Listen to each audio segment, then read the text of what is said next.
anxiety এই ৱৰ্ডটো আজিৰ দিনত ইমান বেছি কমন হৈ পৰিছে যে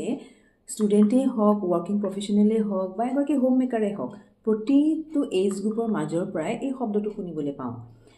সময় এনেকুৱা আজিকালি কি সলনি আনিলে যে যাৰ ফলত ই এটা ব্যাধি ৰূপে আমাৰ মাজত দেখা দিছে আচলতে মই ভাবোঁ প্ৰথম কথাটো হৈছে যে আমাৰ জীৱনৰ প্ৰতি হয়তো এক্সপেক্টেশ্যনছটো বহুত বেছি হৈ গ'ল যিহেতু ছ'চিয়েল মিডিয়া থকাৰ কাৰণে আমি কনষ্টেণ্টলি আমাৰ নিজৰ জীৱনটোক আনৰ লগত কম্পেয়াৰ কৰি থাকোঁ আৰু সেইকাৰণে এটা প্ৰেছাৰ এটা হৈ গ'ল টু বি পাৰফেক্ট যে চব কথাই যাতে পাৰফেক্টলি হয় চব কথাই যাতে আমি কণ্ট্ৰল কৰিব পৰা হওঁ আৰু আমি কম সময়ৰ ভিতৰত বহুত কথাই এচিভ কৰিবলৈ বিচাৰোঁ আৰু সেয়ে গৈ এদিন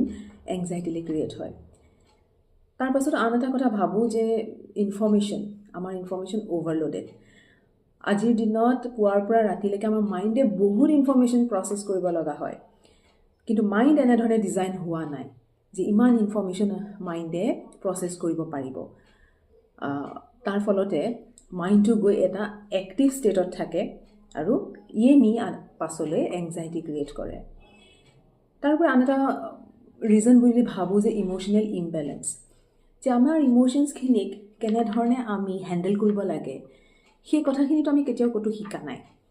আমি দুটা উপায়েৰে ইম'শ্যনৰ লগত ডিল কৰোঁ এটা হৈছে যে আমাৰ ইম'শ্যনেল আউটব্ৰাষ্ট আমি বাহিৰলৈ প্ৰকাশ